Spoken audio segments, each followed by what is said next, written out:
Quelles sont les conclusions générales quant à l'influence de nouvelles infrastructures autour du Tonlé Sap et en amont?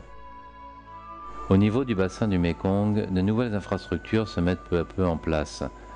Le développement hydroélectrique est une tendance forte. L'altération de l'hydrologie du fleuve n'est pas seulement due à la poussée de l'hydroélectricité, elle est aussi le fait du développement de l'irrigation et de l'endiguement contre les crues. Il est aujourd'hui clair que la modification du débit du Mékong aura un impact important sur les pêcheries cambodgiennes.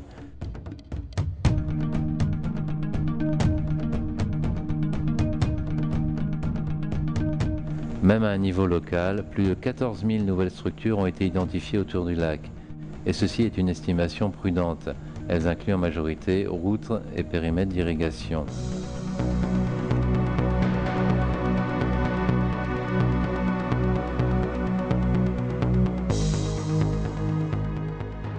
Le Premier ministre Samdech Hun Sen a souligné la nécessité de diriger les investissements institutionnels et des bailleurs vers les secteurs prioritaires identifiés par le gouvernement. Selon lui, il est temps que les ressources soient correctement ciblées et utilisées à bon escient afin que les plus pauvres puissent en bénéficier au mieux et voient leur sort s'améliorer.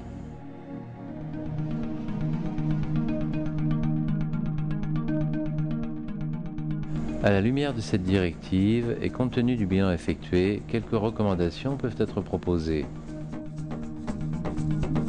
Dans le cadre du développement des ressources hydroélectriques, les impacts environnementaux et sociaux doivent être soigneusement pris en compte. Il faut envisager en particulier des études spécifiques sur les conséquences des modifications de volume, de rythme et de durée des crues sur les pêcheries, la sécurité alimentaire et les modes de vie ruraux. Si l'on souhaite protéger les ressources, il est essentiel de planifier, dès la conception de projets, le maintien de la connectivité entre systèmes hydrologiques et d'intégrer la conservation d'habitats critiques pour les poissons. Ceci doit inclure un apport d'eau suffisant au fonctionnement normal des systèmes aquatiques naturels. Au niveau national, il est recommandé d'éviter les changements hydrologiques irréversibles et plus particulièrement de rompre la connectivité naturelle entre les systèmes aquatiques du Tonlé Sap.